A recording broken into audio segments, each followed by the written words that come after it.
प्यारे विद्यार्थियों, स्वागत है आपके अपने ही YouTube channel crack board exam में। तो प्यारे विद्यार्थियों, आज की इस वीडियो में हम सभी चेक बोर्ड क्लास 11 हिस्ट्री का मॉडल क्वेश्चन पेपर को देखने वाले हैं। और आज की इस क्लास में हम सभी सेट 2 को देखेंगे। सेट 1 को जो सो हम सभी ने पिछले क्लास में देख लिया दोस्तों। अगर आप अभी तक उस वीडियो को नहीं देखे हैं तो प्लेलिस्ट में वीडियो अवेलेबल है दोस्तों, आप वहां से क्लिक करके आसानी से सेट 1 की वीडियो को देख सकते हैं। और आज की इस क्लास में हम सभी जो सो सेट 2 को देखेंगे, हिस्ट्री का सेट 2। और आज की इस क्लास में भी हम सभी जो सो कुल 40 एमसीक्यू प्रश्नों को देखेंगे, जो कि एग्जाम के दृष्टिकोण से काफ़ी महत्वपूर्ण है दोस्तों। और ये सारे प्रश्न जो है सो एग्जाम में पूछे जा चुके हैं दोस्तों, तो वीडियो जो सो काफ़ी महत्वपूर्ण है, तो आप सभी जो सो वीडियो में अंत तक बने रहिएगा। और अगर आप हमारे चैनल पे पहली बार आए हो तो चैनल को सब्सक्राइब करके साथ ही साथ बेल आइकन को प्रेस करके ऑल पे सेट कर लीजिए, ताकि हमारी वीडियो सबसे पहले आप तक पहुंचे। देखिए, जैसे कि पहला प्रश्न दिया गया दोस्तों, भारत की खोज किस वर्ष की गई? तो भारत की खोज किस वर्ष की गई थी दोस्तों? तो 1498 में। कब? तो 1498, जो कि ऑप्शन नंबर सी में दिया गया था। राइट आंसर ऑप्शन सी बिल्कुल सही आंसर हो जाएगा। अगले प्रश्न की ओर बढ़ते हैं। क्वेश्चन नंबर 2 में देखिए, प्रांतों के प्रमुख धर्माधिकारी कहलाते हैं। तो प्रांतों के प्रमुख जो सो धर्माधिकारी कौन कहलाते हैं दोस्तों?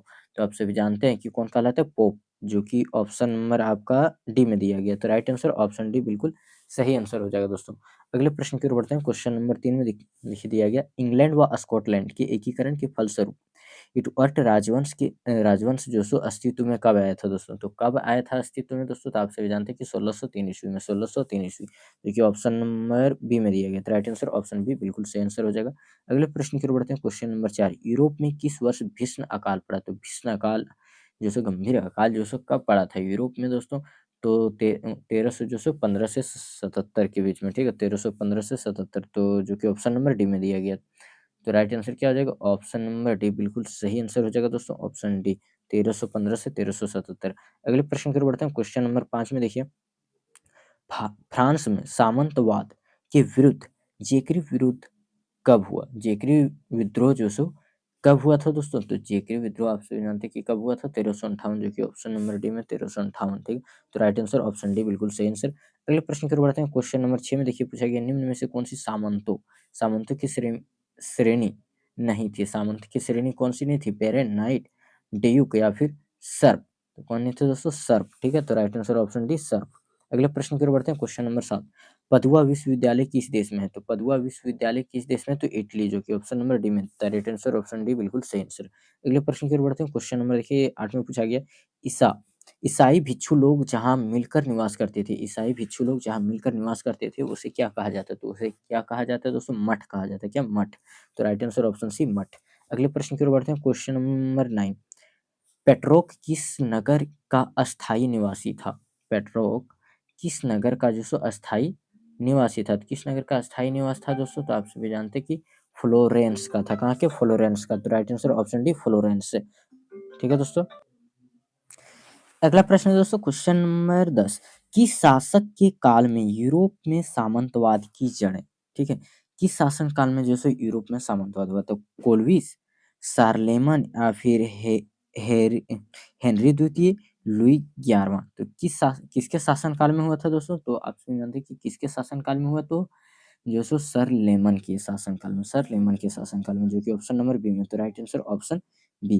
अगले प्रश्न की ओर बढ़ते हैं। क्वेश्चन नंबर 11, क्वेश्चन नंबर 11 में देखिए, पूछा गया, इंडिज की खोज न्यू एम्स्टर्डम का आधुनिक नाम क्या है? तो न्यू एम्स्टर्डम का आधुनिक नाम क्या है दोस्तों? तो न्यूयॉर्क है। क्या? न्यूयॉर्क। तो right answer option B New York. अगले प्रश्न की ओर बढ़ते हैं। क्वेश्चन नंबर 12, सामंतों का घर क्या कहलाता है? तो सामंतों का घर क्या कहलाता है दोस्तों? तो मेनर भवन कहलाता है। मेनर भवन, ठीक है। सामंतों का घर मेनर भवन। तो राइट आंसर ऑप्शन डी मेनर भवन। अगले प्रश्न की ओर बढ़ते हैं। क्वेश्चन नंबर 13, क्वेश्चन नंबर 13 में पूछा गया, जर्मनी के फ्रैंक जनजाति ने किस देश का निर्माण किया? तो फ्रैंक जनजाति ने जो सो किस देश का जो सो निर्माण किया? स्कॉटलैंड, इंग्लैंड, फ्रांस या स्पेन? ठीक है दोस्तों। तो किस देश का? तो फ्रांस का। तो right answer option C France.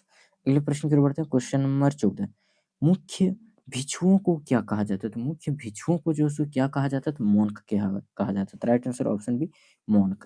अगले प्रश्न की ओर बढ़ते हैं। क्वेश्चन नंबर 15, क्वेश्चन नंबर 15 में पूछा गया, कृषकों के द्वारा चर्च को अपनी फसल का 10वां भाग, ठीक है, चर्च का जो सो अपनी फसल का 10वां भाग देना पड़ता था, जिसे क्या कहा जाता है? तो जिसे जो सो टिथ या कर कहा जाता है। टिथ या फिर कर यानी टैक्स, ठीक है दोस्तों। तो 15 का राइट आंसर ऑप्शन ये टिथ।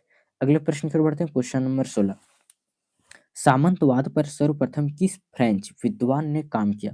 तो सामंतवाद पर जो सर्वप्रथम किस फ्रेंच विद्वान ने काम किया है दोस्तों? तो मार्क ब्लॉक ने किया है, मार्क ब्लॉक, जो कि ऑप्शन नंबर सी, तो राइट आंसर ऑप्शन सी। अगले प्रश्न की ओर बढ़ते हैं, क्वेश्चन नंबर 17।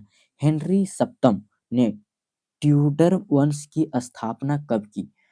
ट्यूडर वंश की जो स्थापना कब की दोस्तों? तो 1485 ईस्वी, 1485 ईस्वी, जो कि ऑप्शन नंबर सी, तो राइट आंसर ऑप्शन सी। अगले प्रश्न की ओर बढ़ते हैं, क्वेश्चन नंबर 18। कर्टेज कैथेड्रल किस देश में है? तो कर्टेज जो कैथेड्रल ड्रल किस देश में है दोस्तों? तो इंग्लैंड है, इटली है, फ्रांस या फिर अमेरिका में? तो कहाँ पे है? फ्रांस में है, तो right answer option C, France. अगले प्रश्न की ओर बढ़ते हैं, क्वेश्चन नंबर 19। क्वेश्चन नंबर 19 में पूछा गया जर्मनी किस महाद्वीप में? तो जर्मनी किस महाद्वीप में? तो यूरोप, यूरोप महाद्वीप में, तो right answer option B, Europe महाद्वीप। और अगर आप सभी इसका पीडीएफ डाउनलोड करना चाहते हैं दोस्तों, तो टेलीग्राम चैनल का लिंक डिस्क्रिप्शन बॉक्स में दिया गया, आप वहां से आसानी से जुड़ सकते हैं और पीडीएफ को डाउनलोड कर सकते हैं और अपना जो टेस्ट लगा सकते हैं, फिर आंसर को भी मिला सकते हैं। पीडीएफ के नीचे जो आंसर दिया गया है दोस्तों।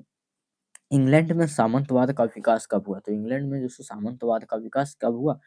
तो 11वीं शताब्दी, ठीक है, तो 11वीं शताब्दी, तो राइट आंसर ऑप्शन सी, 11वीं शताब्दी से। अगले प्रश्न की ओर बढ़ते हैं, क्वेश्चन नंबर 21। मेसोपोटामिया वालों ने संसार को क्या सिखाया? तो मेसोपोटामिया में जो बर्तन जो बनाया जाता था, चाक का प्रयोग किया जाता था, ठीक है, तो राइट आंसर ऑप्शन ई, चाक का प्रयोग करने सिखाया था। अगले प्रश्न की ओर बढ़ते हैं, क्वेश्चन नंबर 22। मेसोपोटामिया की पहली ज्ञात भाषा क्या थी? तो मेसोपोटामिया की पहली ज्ञात भाषा सुमेरियन थी, ठीक है, सुमेरियन, तो right answer option B, Sumerian. अगले प्रश्न की ओर बढ़ते हैं, क्वेश्चन नंबर 23। मेसोपोटामिया सभ्यता के लोगों की लिपि थी? तो मेसोपोटामिया सभ्यता के लोगों की लिपि क्या थी? तो किलाकार लिपि, ठीक है दोस्तों, किलाकार लिपि, कभी-कभी ऑप्शन में जो किलाक्षर लिपि भी देखने को मिलता है, तो किलाकार लिपि या फिर किलाक्षर लिपि, तो राइट आंसर ऑप्शन बी, किलाकार लिपि। अगले प्रश्न की ओर बढ़ते हैं, क्वेश्चन नंबर 24। मेसोपोटामिया कहाँ था? तो मेसोपोटामिया कहाँ था दोस्तों? इराक में, ठीक है, इराक, जो कि ऑप्शन नंबर सी, तो right answer option C, Iraq. अगले प्रश्न की ओर बढ़ते हैं, क्वेश्चन नंबर 25। मेसोपोटामिया का समाज कितने वर्गों में विभक्त है? तो मेसोपोटामिया का समाज जो 3 वर्गों में विभक्त है, तो राइट आंसर ऑप्शन बी, 3। अगले प्रश्न की ओर बढ़ते हैं, क्वेश्चन नंबर 26 में देखिए पूछा गया मेसोपोटामिया की प्रमुख उपज वाली फसल कौन सी थी? तो प्रमुख उपज वाली फसल कौन सी थी दोस्तों? गेहूं, चावल, मटर या फिर इनमें से कोई नहीं? तो कौन सी थी? तो गेहूं थी, तो राइट आंसर ऑप्शन ए, गेहूं। अगले प्रश्न की ओर बढ़ते हैं, क्वेश्चन नंबर 27। क्वेश्चन नंबर 27 में देखिए पूछा गया मेसोपोटामिया की सभ्यता के अंतर्गत सुमेरियन साम्राज्य का संस्थापक कौन था? सुमेरियन साम्राज्य का संस्थापक कौन था? सारगन प्रथम, सारगन प्रथम, तो राइट आंसर ऑप्शन सी, सारगन प्रथम। अगले प्रश्न की ओर बढ़ते हैं, क्वेश्चन नंबर 28। मेसोपोटामिया में सुमेरियन, मेसोपोटामिया में जो सुमेरिया की सभ्यता के पश्चात पनपने वाली सभ्यता थी, पनपने वाली सभ्यता कौन थी दोस्तों? पनपने वाली सभ्यता तो बेबीलोन सभ्यता, बेबीलोन सभ्यता, तो राइट आंसर ऑप्शन ये हो जाएगा, बेबीलोनिया, ठीक है। अगले प्रश्न की ओर बढ़ते हैं, क्वेश्चन नंबर देखिए 29 में पूछा गया निम्न में से किस वर्ष दक्षिण मेसोपोटामिया का सबसे प्राचीन मंदिर की स्थापना की गई? तो सबसे प्राचीन मंदिर की स्थापना कब की गई थी दोस्तों? तो 29 का राइट आंसर क्या हो जाएगा? 5000 ईसा पूर्व, 5000 ईसा पूर्व में, तो राइट आंसर ऑप्शन सी। अगले प्रश्न की ओर बढ़ते हैं, क्वेश्चन नंबर 30। एरेक तथा सुमेर, एरेक तथा सुमेर के राजा, राजा की उपाधि किसने धारण की? एरेक तथा जो सुमेर के राजा की उपाधि जो किसने धारण की? तो लुगल, लुगल जगसीस, ठीक है, लुगल जगसीस, तो राइट आंसर ऑप्शन बी। अगले प्रश्न की ओर बढ़ते हैं, क्वेश्चन नंबर 31। वर्तमान समय में हड़प्पा किस देश में स्थित है? तो वर्तमान समय में भी जो हड़प्पा जो पाकिस्तान में स्थित है, कहाँ पे? तो पाकिस्तान में, तो right answer option B, Pakistan. अगले प्रश्न की ओर बढ़ते हैं, क्वेश्चन नंबर 32 में पूछा गया जिमरी लिंग का विशाल राजमहल कहाँ स्थित है? तो जिमरी लिंग का विशाल राजमहल कहाँ पे स्थित है दोस्तों? तो मारी में है, कहाँ पे? मारी, तो राइट आंसर ऑप्शन सी, मारी। अगले प्रश्न की ओर बढ़ते हैं, क्वेश्चन नंबर 33। क्वेश्चन नंबर 33 में पूछा गया ओल्ड टेस्टामेंट, ओल्ड टेस्टामेंट किस पुस्तक का जो प्रथम भाग है? तो ओल्ड टेस्टामेंट किस पुस्तक पुस्तक का प्रथम भाग है तो दोस्तों? तो किस पुस्तक का प्रथम भाग है? तो 33 का राइट आंसर क्या हो जाएगा? बाइबिल का, ठीक है, बाइबिल का, तो right answer option C, Bible. अगले प्रश्न की ओर बढ़ते हैं, क्वेश्चन नंबर 34। उर नगर में प्रेम एवं विलास की कुमारी देवी कौन थी? यहाँ पे देखिए प्रेम एवं विलास, ठीक है, प्रेम एवं विलास की कुमारी देवी कौन थी? तो कहीं ऑप्शन में जो क्वेश्चन चेंज मिलता है देखने को दोस्तों, प्रेम एवं युद्ध की देवी, प्रेम एवं युद्ध की देवी, ठीक, तो कौन थी? तो इनान थी, ठीक है, इनान, तो राइट आंसर ऑप्शन सी चला जाएगा, इनान, ठीक है दोस्तों, या तो प्रेम एवं युद्ध की देवी या फिर पूछा जाएगा प्रेम एवं विलास की कुमारी देवी, तो दोनों का राइट आंसर क्या हो जाएगा? इनान, ठीक है, तो राइट आंसर ऑप्शन सी। अगले प्रश्न की ओर बढ़ते हैं, क्वेश्चन नंबर 35। नीनिवेह नगर किस सभ्यता में स्थापित था? तो निनिवेह नगर जो है सो किस सभ्यता में स्थापित था दोस्तों? तो असीरिया सभ्यता में। कौन सा? असीरिया। तो right answer option B Assyria. अगले प्रश्न की ओर बढ़ते हैं, क्वेश्चन नंबर 36। उरुक, ठीक है? उरुक के एक प्राचीन शासक का नाम बताइए। उरुक के एक प्राचीन शासक का नाम क्या है दोस्तों? तो एनमरकर है, ठीक है? एनमरकर। तो राइट आंसर ऑप्शन ये एनमरकर। अगले प्रश्न की ओर बढ़ते हैं, क्वेश्चन नंबर 37 में 1400 ईसा पूर्व अरामाइक भाषा मिलती-जुलती थी। किससे मिलती-जुलती थी दोस्तों? तो हिब्रू भाषा से। किससे? हिब्रू भाषा। तो right answer option C Hebrew भाषा। अगले प्रश्न की ओर बढ़ते हैं, क्वेश्चन नंबर 38। शहरी जीवन की शुरुआत सर्वप्रथम कहाँ हुई? तो शहरी जीवन की शुरुआत सर्वप्रथम मेसोपोटामिया में हुई। तो और सबसे विकासशील भी सभ्यता कौन है? तो मेसोपोटामिया, ठीक है? सबसे विकसित सभ्यता मेसोपोटामिया। तो राइट आंसर ऑप्शन ये मेसोपोटामिया। अगले प्रश्न की ओर बढ़ते हैं, क्वेश्चन नंबर 39 में। एनमरकर ने अपने दूत को किस सुदूर देश में के शासक के पास भेजा था? तो किस शासक के पास भेजा था? किस देश के शासक के पास भेजा था दोस्तों? तो अर्टा शासक के पास, ठीक है? अर्टा, जो कि ऑप्शन नंबर बी में। तो राइट आंसर ऑप्शन बी। अगले प्रश्न की ओर बढ़ते हैं, क्वेश्चन नंबर 40, जो कि इस सेट का सेट 2 का जो सो अंतिम प्रश्न है दोस्तों, और आप सभी को इसका आंसर जो सो कमेंट करके बताना है। सिकंदर ने बेबीलोन को कब जीता था? सिकंदर ने जो सो बेबीलोन को कब जीता था दोस्तों? 345 ईसा पूर्व, 339 ईसा पूर्व, 331 ईसा पूर्व या फिर 323 ईसा पूर्व? इसका आंसर आप सभी कमेंट करके ज़रूर बताइए, और जो भी सही आंसर होगा दोस्तों, आप सभी को कमेंट के माध्यम से रिप्लाई 100% मिलेगा दोस्तों। अगर आप सभी जो सो 40 का आंसर करके ये, अगर 40 का ये होता है तो ये लिखते हैं, 40 का बी होगा तो बी लिखते हैं, तो आप सभी को जो सो 100% आप सभी को रिप्लाई मिलेगा दोस्तों। और अगर आप सभी इसका पीडीएफ डाउनलोड करना चाहते हो तो पीडीएफ का लिंक जो सो डिस्क्रिप्शन बॉक्स में टेलीग्राम चैनल का लिंक दिया गया है। टेलीग्राम से जुड़कर आप सभी जो सो पीडीएफ को आसानी से डाउनलोड कर सकते हैं। और फिर जो सो आप सभी अपना टेस्ट लगाइए। 40 से हिस्ट्री का सेट 2 का 40 क्वेश्चन है एमसीक्यू। एक बार वीडियो को देखिए, फिर जो सो टेस्ट लगाइए और जो फिर से आंसर मिला लीजिए। पीडीएफ के नीचे देखिए आंसर दिया गया है दोस्तों, आप सभी यहाँ से आंसर मिलाइए और जाँचिए कि आपका जो सो कितना सही हो रहा है, 40 में कितना सही हो रहा है, ठीक है दोस्तों? और कमेंट करके बताइए कि नेक्स्ट टॉपिक में, नेक्स्ट पार्ट में आप सभी को किस टॉपिक पे वीडियो चाहिए। मैं उस टॉपिक पे वीडियो बनाकर, उस सब्जेक्ट पे वीडियो बनाकर इस चैनल पर अपलोड कर दूँगा, और आप सभी उसे देखकर एग्ज़ाम में अच्छा से अच्छा मार्क्स ला सकेंगे। फिर मिलते हैं अगले वीडियो में, तब तक के लिए धन्यवाद। जय हिंद, जय भारत।